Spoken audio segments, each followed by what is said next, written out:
Kalau ikutkan sini ada lah bakal-bakal minyak. Bau pun minyak kuat kat sini lola injektor ni. Saya try start dulu.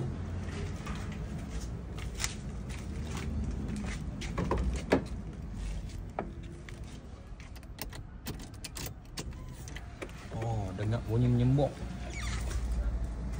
Oh, dia keluar kau ni bang. Itik menyembok lah. Tak ada apa patut minyak kuat bau. Ni pun sama apa? Ni sebab ni dia sebab. Kita try start lah tengok jadi macam mana.